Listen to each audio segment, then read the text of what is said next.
नमस्कार दर्शकों, मैं विक्रम और आप देख रहे हैं वैभव भूमि न्यूज। भारत माता की, भारत माता की, इनकलाब, वंदे वंदे।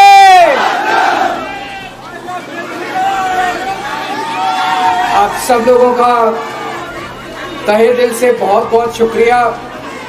इतनी तपती धूप के अंदर इतनी देर से इतनी बड़ी संख्या में आप लोग मेरा इंतजार कर रहे हैं। मैं आपका तहे दिल से बहुत बहुत शुक्रिया अदा करना चाहता हूं। जितने लोग इस वक्त टीवी में देख रहे हैं उन सब दर्शकों का भी मैं तहे दिल से शुक्रिया अदा करना चाहता हूं। सबको मेरा नमस्कार, सबको मेरा प्रणाम। दोस्तों, सीधा जेल से मैं आप लोगों के बीच में आ रहा हूं। आपके बीच में आके बहुत अच्छा लग रहा है। 50 दिन के बाद अभी मैं, मेरी पत्नी भगवंत मान साहब, हम लोग कनॉट प्लेस में हनुमान मंदिर में गए थे। हनुमान जी का आशीर्वाद लिया, उनके दर्शन किए। फिर शिव जी के मंदिर गए, शनि जी महाराज के पास गए, उनका सबका आशीर्वाद लिया। बजरंग बली की खूब कृपा है हमारे ऊपर, हमारी पार्टी के ऊपर, देशवासियों के ऊपर। उन्हीं की कृपा से आज अचानक मैं आप लोगों के बीच में हूं। नहीं तो किसी को उम्मीद नहीं थी कि चुनाव के बीच में मैं जेल से बाहर आ जाऊंगा। लेकिन ऊपर बजरंग बली की कृपा है, हनुमान जी की कृपा है हम लोगों के ऊपर, और चमत्कार हुआ और आज मैं आप लोगों के बीच में हूं। दोस्तों, हमारी आम आदमी पार्टी एक छोटी सी पार्टी है, 2 राज्यों के अंदर है, अभी 10 साल पुरानी पार्टी है। हमारी पार्टी को कुचलने में, खत्म करने में प्रधानमंत्री जी ने कोई कसर नहीं छोड़ी। एक साथ हमारी पार्टी के 4 टॉप के नेता जेल भेज दिए एक साथ। अरविंद केजरीवाल, मनीष सिसोदिया, संजय सिंह, सत्येंद्र जैन। बड़ी बड़ी पार्टियों के अगर 4 टॉप के नेता जेल चले जाएं, पार्टी खत्म हो जाती है। आम आदमी पार्टी के 4 टॉप के नेता इन्होंने जेल भेज दिया। उन्होंने सोचा कि पार्टी खत्म हो जाएगी, लेकिन ये पार्टी नहीं है, ये एक सोच है। जितना ये खत्म करना चाहते हैं उतना ये बढ़ती जाती है, उतना ये बढ़ती जाती है। ये क्रश करना चाहते हैं प्रधानमंत्री जी आम आदमी पार्टी को। जो लोग मोदी जी से मिलने जाते हैं, वो कई लोग हमें भी जानते हैं, वो बाहर आके हमें बताते हैं कि आपके बारे में सबसे पहले मोदी जी से जो भी मिलने जाता है, सबसे पहले वो केजरीवाल की और आम आदमी पार्टी की 10 से 15 मिनट बात करते हैं। उनको कहते हैं कि आने वाले समय के अंदर आम आदमी पार्टी ही देश को भविष्य देने वाली है। वो खुद भी मानते हैं। इसीलिए वो चाहते हैं कि आज ही आम आदमी पार्टी को बढ़ने से रोका जाए, इनको कुचल दिया जाए। ये तानाशाही है। अगर उनको लगता है कि आम आदमी पार्टी आने वाले समय में बीजेपी को चैलेंज देने वाली है, आप अच्छे काम करो, आप देश को भविष्य दो। आज आपकी सरकार है केंद्र के अंदर, आप देश के लिए काम करोगे, आम आदमी पार्टी को कोई पूछेगा ही नहीं। लेकिन आप कुछ काम नहीं करो और आम आदमी पार्टी को कुचल दो, ये जनतंत्र नहीं है, ये इस देश की जनता पसंद नहीं करती। इन्होंने आम आदमी पार्टी को कुचलने में कोई कसर नहीं छोड़ी। छोटे से लोग हैं हम लोग, छोटी सी पार्टी है। 75 साल के अंदर इस कदर किसी पार्टी को और उसके नेताओं को प्रताड़ित नहीं किया गया जिस तरह से प्रधानमंत्री मोदी जी ने आम आदमी पार्टी को प्रताड़ित करने की कोशिश की है। मेरे को इन्होंने जेल भेज दिया। प्रधानमंत्री जी कह रहे हैं मैं भ्रष्टाचार से लड़ रहा हूं। देश के सबसे बड़े चोर, उचक्के और डकैतों को उन्होंने अपनी पार्टी में शामिल कर लिया। जिन लोगों को 10 दिन पहले मोदी जी कहते थे 70,000 करोड़ का इसने घोटाला कर दिया, थोड़े दिन के बाद उसी आदमी को अपनी पार्टी में शामिल करके किसी को डिप्टी सीएम बना देते हैं, किसी को मंत्री बना देते हैं और उनके सारे ईडी और सीबीआई के मामले खत्म कर देते हैं और कहते हैं मैं भ्रष्टाचार से लड़ रहा हूं। मैं मोदी जी को कहना चाहता हूं, भ्रष्टाचार से अगर लड़ाई लड़नी है तो केजरीवाल से सीखो। प्रधानमंत्री जी, भ्रष्टाचार के खिलाफ लड़ाई केजरीवाल ने लड़ी है। 2015 में जब दिल्ली में हमारी सरकार बनी थी, हमारे एक मंत्री का एक ऑडियो मेरे पास किसी ने व्हाट्सएप कर दिया। उस ऑडियो में मेरा मंत्री किसी दुकान वाले से 5 लाख रुपए मांग रहा था। किसी मीडिया वाले को नहीं पता था, विपक्ष को नहीं पता था। आप लोगों को याद होगा, मैंने अपने खुद मंत्री को सीबीआई के हवाले कर दिया, जेल भेज दिया था अपने मंत्री को। ये होती है भ्रष्टाचार के खिलाफ लड़ाई। पंजाब के अंदर मेरा एक मंत्री भ्रष्टाचार में, मेरे को पता चला कि वो पैसे मांग रहा है। वहां पे मान साहब ने उसको, किसी को भी, विपक्ष को नहीं पता था, मीडिया को नहीं पता था, हमने अपने मंत्री को उठा के जेल में भेज दिया। तुम देश के सारे चोर उचक्के डकैतों को अपनी पार्टी में शामिल कर लो और केजरीवाल को जेल भेज दो और कहो मैं भ्रष्टाचार के खिलाफ लड़ रहा हूं। तो आप भ्रष्टाचार के खिलाफ नहीं लड़ रहे प्रधानमंत्री जी। आप देशवासियों को बेवकूफ मत समझो। देश बच्चे बच्चे की जुबान के ऊपर हो रहा है कि सारे चोर उचक्कों को अपनी पार्टी में शामिल करके और ईडी और सीबीआई के सारे केस उनके रफा दफा कर दो। केजरीवाल को क्यों गिरफ्तार किया? केजरीवाल को गिरफ्तार करके उन्होंने एक मैसेज दिया है सारे देश को कि अगर मैं केजरीवाल को गिरफ्तार कर सकता हूं तो किसी को भी गिरफ्तार कर सकता हूं। कोई केस नहीं होगा, कोई मामला नहीं होगा, तब भी मैं तुमको गिरफ्तार कर सकता हूं। एक बेहद खतरनाक मिशन चालू किया हुआ है प्रधानमंत्री जी ने, बहुत ही खतरनाक। देशवासियों को यह समझने की, अब जब मैं बोलने जा रहा हूं, समझने की जरूरत है। उस मिशन का नाम है वन नेशन वन लीडर। देश के सारे नेताओं को खत्म करना चाहते हैं मोदी जी और इसको 2 स्तर के ऊपर इस मिशन को चला रहे हैं। जितने विपक्ष के नेता हैं उनको जेल भेजेंगे और जितने बीजेपी के नेता हैं उनको सबको निपटा देंगे, उनकी राजनीति खत्म करते जाएंगे, उनको सबको निपटाते जाएंगे। विपक्ष के अंदर आज इन्होंने मनीष सिसोदिया को जेल भेज दिया, संजय सिंह को जेल भेज दिया, सत्येंद्र जैन को जेल भेज दिया, केजरीवाल को जेल भेज दिया, हेमंत सोरेन को जेल भेज दिया, ममता दीदी के कई मंत्रियों को जेल भेज दिया, स्टालिन के कई मंत्रियों को जेल भेज दिया, केरला के सीएम के पीछे पड़े हैं। अगर ये चुनाव जीत गए, मेरे से लिखवा लो एफिडेविट के ऊपर, थोड़े दिन के बाद ममता दीदी जेल में होंगी, तेजस्वी यादव जेल में होगा, स्टालिन साहब जेल के अंदर होंगे, पिनरई विजयन जेल के अंदर होंगे, उद्धव ठाकरे जेल के अंदर होंगे, जितने विपक्ष के नेता ये सारे जेल के अंदर होंगे। अगर ये चुनाव जीत गए, इन्होंने बीजेपी का एक नेता नहीं छोड़ा। आडवाणी जी की राजनीति खत्म कर दी इन्होंने, मुरली मनोहर जोशी की राजनीति खत्म कर दी, सुमित्रा महाजन की, शिवराज सिंह चौहान जिसने मध्य प्रदेश का चुनाव जीत के दिया इन लोगों ने, शिवराज सिंह चौहान ने उसको मुख्यमंत्री नहीं बनाया, उसकी राजनीति खत्म कर दी। वसुंधरा राजे की राजनीति खत्म कर दी इन्होंने, खट्टर साहब की राजनीति खत्म कर दी, डॉक्टर रमन सिंह की राजनीति खत्म कर दी। अब अगला किसका नंबर है? योगी आदित्यनाथ। अगर ये चुनाव जीत गए, मेरे से लिखवा लो, 2 महीने के अंदर उत्तर प्रदेश का मुख्यमंत्री बदल देंगे। योगी आदित्यनाथ की राजनीति खत्म करेंगे, उनको भी निपटा देंगे। यही तानाशाही है दोस्तों। वन नेशन वन लीडर ये चाहते हैं, एक ही तानाशाह इस देश के अंदर बचेगा, एक ही तानाशाह इस देश के अंदर बचेगा। हमारा देश बहुत महान है, 4000 5000 साल पुराना हमारा देश है। इसके पहले पिछले 4000 साल में कई मौके आए जब इस देश के ऊपर तानाशाहों ने कब्जा करने की कोशिश की, लेकिन हमारे देश के लोगों ने उन तानाशाहों का तख्ता उखाड़ के फेंक दिया।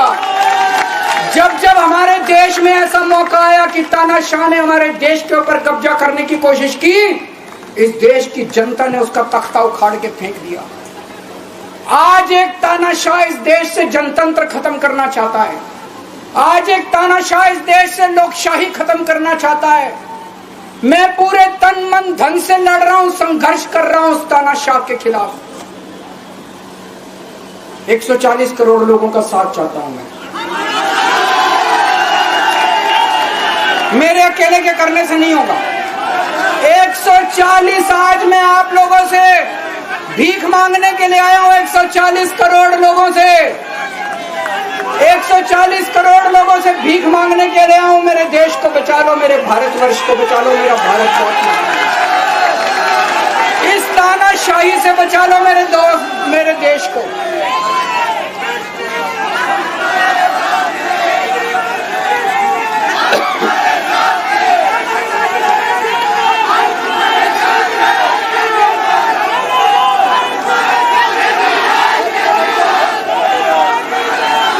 मैं सुप्रीम कोर्ट का बहुत बहुत शुक्रिया अदा करना चाहता हूं। उन्होंने 21 दिन दिए हैं, एक एक दिन में 24 घंटे हैं। मैं एक दिन में 24 में से 36 घंटे काम करूंगा।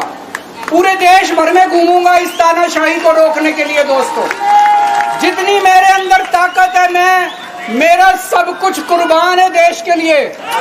मेरा तन मन धन सब कुछ कुर्बान है मेरे देश के लिए। मेरे खून का एक एक कतरा मेरे देश के लिए, मेरे शरीर का एक एक कतरा, मेरी जिंदगी का एक एक पल मेरे देश के लिए। मेरे देश को बचाने के लिए मैं पूरे देश में जाऊंगा। दोस्तों, अब एक बहुत महत्वपूर्ण बात करने जा रहा हूं, उसको ध्यान से सुनना। ये लोग इंडिया गठबंधन से पूछते हैं आपका प्रधानमंत्री कौन होगा। मैं बीजेपी से पूछता हूं आपका प्रधानमंत्री कौन होगा। आप लोग सोच रहे होंगे केजरीवाल क्या बात कर रहा है, मोदी जी होंगे। नहीं, मोदी जी अगले साल 17 सितंबर को 75 साल के हो रहे हैं। बीजेपी के अंदर मोदी जी ने 2014 में मोदी जी ने खुद ने रूल बनाया था कि बीजेपी के अंदर जो भी 75 साल का होगा उसको रिटायर कर दिया जाएगा।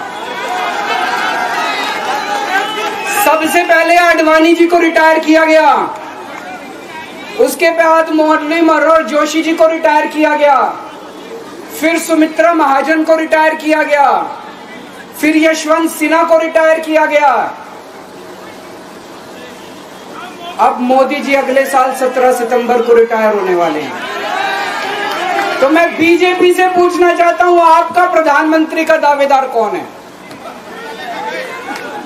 दोस्तों, अगले साल 17 सितंबर तक अगर इनकी सरकार बनी, तो उस पर भी आऊंगा मैं। अगर इनकी सरकार बनी तो पहले अगले 2 महीने में योगी जी को निपटाएंगे ये, और उसके बाद मोदी जी के सबसे खास अमित शाह को ये प्रधानमंत्री बनाएंगे। तो मैं लोगों को, देश के लोगों को आगाह करना चाहता हूं, मोदी जी अपने लिए वोट नहीं मांग रहे। मोदी जी अमित शाह को प्रधानमंत्री बनाने के लिए वोट मांग रहे हैं।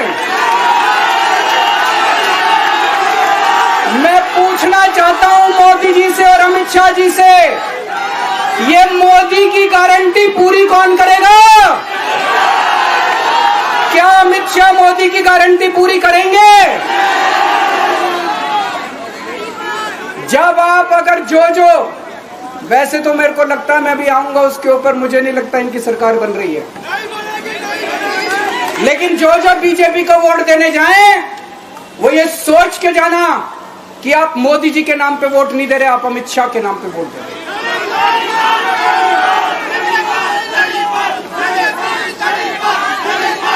अब एक खुशखबरी आप लोगों के लिए, अब एक खुशखबरी है, सबको बता देना जो मैंने बातें कही है, बड़ी सोच समझ के कही है।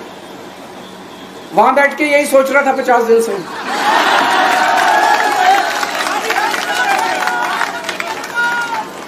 दोस्तों, पूरे देश के मेरे को बाहर निकले हुए 20 घंटे हो गए। इन 20 घंटों के अंदर भी मैंने रात भर में जनता से बात कर रहा था, लोगों से फोन कर रहा था।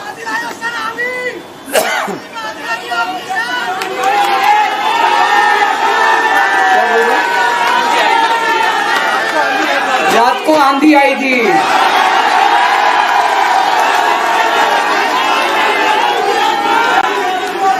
पिछले 20 घंटे में मैंने जो बातचीत करी है, कई बड़े बड़े एक्सपर्ट से बात की, चुनाव विश्लेषकों से बात की, सेफोलॉजिस्ट से बात की, जनता से बात की, फोन पे लोगों से।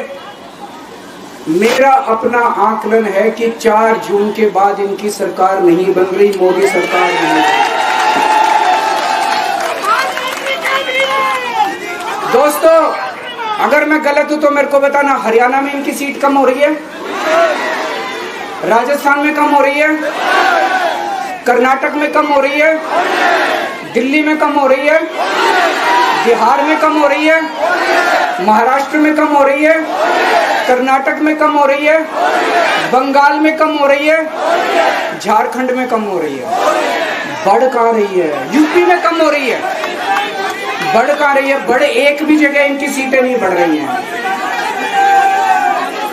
मेरा अपना मानना है, और सट्टा बाजार में भी वो जो चल रहा है, इनकी 220 से 230 के बीच में सीट आ रही है, उससे ज्यादा सीट नहीं आ रही। मोदी सरकार नहीं बन रही है, केंद्र में इंडिया गठबंधन की सरकार बन रही है। आम आदमी पार्टी उस सरकार का हिस्सा होगी। दिल्ली को पूर्ण राज्य दिलाएंगे। दिल्ली का एलजी लोगों का एलजी होगा, दिल्ली का एलजी दिल्ली वालों का एलजी होगा। गुजरात से आया हुआ है अभी। दिल्ली के लोगों का एलजी होगा, दिल्ली के लोगों का विकास होगा। एक और पॉइंट है, जब मैं जेल के अंदर था तो कुछ लोगों ने यह मुद्दा उठाया, केजरीवाल सीएम पद से इस्तीफा क्यों नहीं देता। दोस्तों, केजरीवाल को कभी किसी पद का लालच नहीं हुआ। मैं आप मंत्री, मुख्यमंत्री, प्रधानमंत्री ये सब बनने नहीं आया। इनकम टैक्स में कमिश्नर की नौकरी करता था। कमिश्नर की नौकरी छोड़ के दिल्ली की झुग्गियों के अंदर 1 नहीं, 2 नहीं, 3 नहीं, 10 साल तक मैंने दिल्ली की झुग्गियों के अंदर काम किया है, सुंदर नगरी और नंदनगर की झुग्गियों के अंदर। इनकम टैक्स कमिश्नर की नौकरी छोड़ के जब मेरे को दिल्ली की जनता ने पहली बार सीएम बनाया, असूलों के ऊपर 49 दिन के अंदर सीएम पद से इस्तीफा दे दिया था। एक चपरासी की नौकरी कोई नहीं छोड़ता। सीएम बनने के लिए लोग अपना दायां हाथ कटाने के लिए तैयार होते हैं। मैंने खुद से अपने आप सीएम की कुर्सी को लात मार दी थी 49 दिन के अंदर। मेरे लिए सीएम पद इंपॉर्टेंट नहीं है। आज मैंने सीएम पद से इस्तीफा क्यों नहीं दिया जेल जाने के बाद? दोस्तों, पिछले 75 साल में भारतवर्ष में इतने राज्यों के चुनाव हुए, इतने राज्यों के चुनाव हुए, दिल्ली के अंदर सबसे ऐतिहासिक बहुमत से आम आदमी पार्टी जीती। 55-56% वोट, एक बार 67 सीट, एक बार 62 सीट। इतने भारी बहुमत से आज तक कोई राज्य की सरकार 75 साल में नहीं जीती। इतने भारी बहुमत से जीतने के बावजूद झूठा केस, अब उनको पता है वो हमें हरा नहीं सकते दिल्ली के अंदर। उन्हें पता है अगले 20 साल तक दिल्ली में आम आदमी पार्टी को कोई नहीं हरा सकता। तो उन्होंने एक षड्यंत्र रचा, राजनीतिक षड्यंत्र रचा। केजरीवाल को झूठे केस में जेल भेज दो, केजरीवाल को इस्तीफा देना पड़ेगा, केजरीवाल की सरकार गिर जाएगी। उन्होंने ये षड्यंत्र रचा। मैंने कहा मैं भी इस्तीफा नहीं दूंगा। तुम अगर जनतंत्र को जेल में कैद करोगे तो जनतंत्र जेल से चला के दिखाएंगे। दोस्तों, सरकार भी जेल से चला के दिखाएंगे। कतई इस्तीफा, तुम्हारे ट्रैप में फंसने वाले नहीं हम। ये अगर हेमंत सोरेन साहब को भी इस्तीफा नहीं देना चाहिए था, जेल से सरकार चलानी चाहिए। अगर हमने इस्तीफा दे दिया, ये तो बड़ा अच्छा इनके लिए। जिस राज्य के अंदर ये चुनाव हारेंगे उसके मुख्यमंत्री को पकड़ के जेल में डाल दो, सरकार गिरा दो। उसके मुख्यमंत्री को पकड़ के जेल में डाल दो, सरकार। आज मैं अगर दिल्ली की जेल के अंदर रह के दिल्ली की जेल से इस्तीफा नहीं दे रहा, वो इस तानाशाही के खिलाफ संघर्ष कर रहा हूं, इसको समझ लेना। केजरीवाल को किसी पद का लालच नहीं है। सीएम तो 100 सीएम की कुर्सी देश के नाम कुर्बान है। मुझे पता चला, मेरे जेल जाने से बहुत लोग भावुक हुए, खासकर मेरी माँ, बहनें, महिलाएं बहुत रोई, कईयों ने बहुत मन्नतें मांगी। मैं सबका बहुत बहुत शुक्रिया अदा करना चाहता हूं, जिन लोगों ने अपनी दुआएं, करोड़ों लोगों ने अपनी दुआएं भेजी हैं। पूरी दुनिया भर से करोड़ों लोगों ने दुआएं भेजी। उन्हीं के आशीर्वाद का कमाल है कि आज मैं आप लोगों के बीच में हूं। आप लोग सब लोग सुखी रहें, देश खूब तरक्की करे, फले फूले, आप सब लोग खूब खुश रहें, ऐसी मेरी प्रभु से इच्छा है। भारत माता की